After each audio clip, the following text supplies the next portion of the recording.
It's 104.9 Coyote Country. Good morning. I'm Robert Miguel here with you. You know what? As we approach Hispanic Heritage Month, just a lot of cool things going on in and around the area. And over, of course, in San Antonio, got someone here to talk about a very, very cool event. Mr. Gabriel Velasquez, director of the Avenida Guadalupe Association. Did I say that right, sir? Yes, you did. And, of course, you guys put together the Diez y Seis Parade in San Antonio, right? Yes, we do. Every year. We're in our 37th annual Diez y Seis Parade. Wow. That's 37 years. Let's give a little history on this. Now, how old are you, and did you go to this thing? Have you been going all your life, or is this beyond your years? Well, it's a little bit beyond my years, but I've been going to it for many, many years. And it's a community parade that begins as a community economic development strategy. So we're located in the poorest neighborhood in the city of San Antonio, which is also synonymous with the Mexican-American neighborhood in San Antonio. They call it the place where our umbligos are buried. That's the belly button, right, that they usually discard. Well, in the Mexican tradition,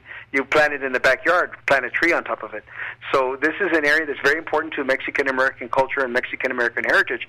But not only the area, not only the significance of the parade, but the significance of Texas at that period.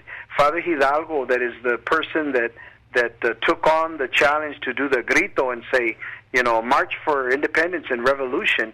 Well, he was on his way to San Antonio when he was captured. So we're very significant in this tradition. Now, explain the Grito again, because I hear that word a lot down here, and I'm not exactly I think I know what it means, but for those who and for the slow ones in the class, tell us exactly what the Grito is. Well, the Grito is the yell, right, or the scream. It was when Father Hidalgo and others were contemplating this revolution. They set out to have a plan. But in the middle of their execution of this plan, word got out. So Father Hidalgo, in trying to get ahead of the fact that, word had got out, he did the Grito that was really the call to independence, where they were getting ready to revolt against the Spanish. Now, Spanish rule in Mexico, or New Spain. But the reality of it all, it wasn't really so much that they were rebelling against the Spanish, but that the French leadership, right, in Europe was taking over from the Spanish. So the initial revolution was that Father Hidalgo did not want to be under a French rule. He wanted it to be maintained under a Spanish rule. So his Grito was to really almost maintain the status quo.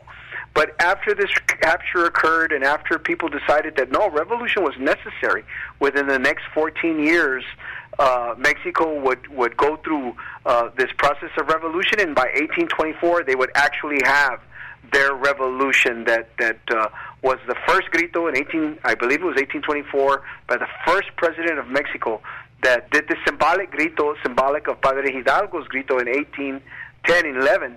And we end up with this tradition that is left to us by this first Mexican president, keeping in mind that when this Grito was done, this was still a large part of Mexico.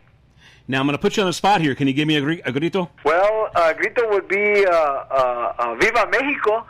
All right. I know you're in an office building right now, so you got to be careful out there. Again, we're talking to Mr. Gabriel Velasquez, director of the Avenida Guadalupe Association. These guys put together a fabulous parade in San Antonio as we're heading into Hispanic Heritage Month. Tell me all the details about the parade, time, date, and where to go. Okay, well, the central point, if you can get to, is the corner of Brazos and Guadalupe Street in San Antonio, Texas. The celebration begins at noon, and it goes all the way to 6 p.m., and then from 6 to 7, we organize those people that end up in the area and want to march to the termination point of the parade. But from noon till 6, the area is a celebration with food and music and bands. Joe Posada will play. He'll be played accompanied by Roger Velasquez and the Latin Legends. Grupo Canela is going to play. A new band called Malibu Cannibals. It's a kind of a rock en español, but in English band.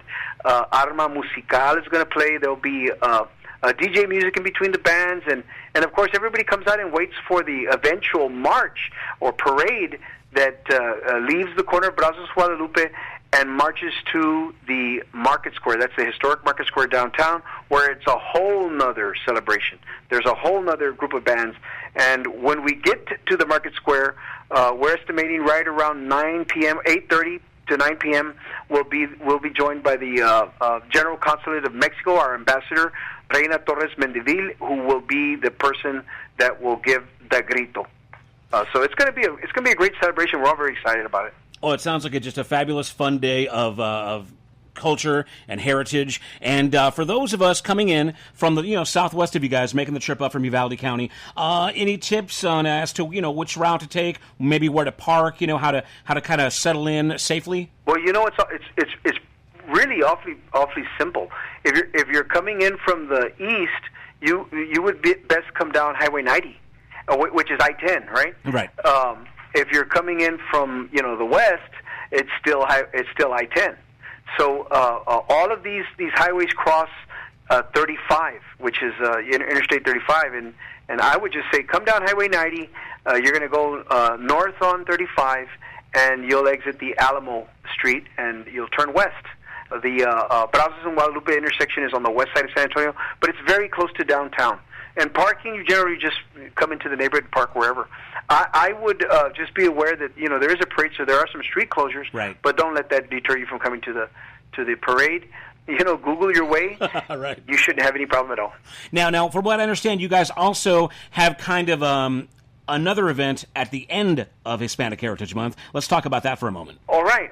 Well, just so you know, from the beginning of Hispanic Heritage Month to the end of Hispanic Heritage Month, there's a lot of things going on. So you can probably Google the City of San Antonio Diez y Seis de Septiembre Commission and get a calendar. But we do have an event that closes the Hispanic Heritage Month on October 20th, and it's an event called Una Noche en la Gloria. It's a multifaceted arts, Latino-led, to 100% volunteer project that's free and open to the public. It has everything from 100-foot underground fashion runway down the middle of Guadalupe Street to 10, 15 bands. There's a young and vibrant rock stage. There's a contemporary Latino stage. There's a poet stage. There's art in the streets.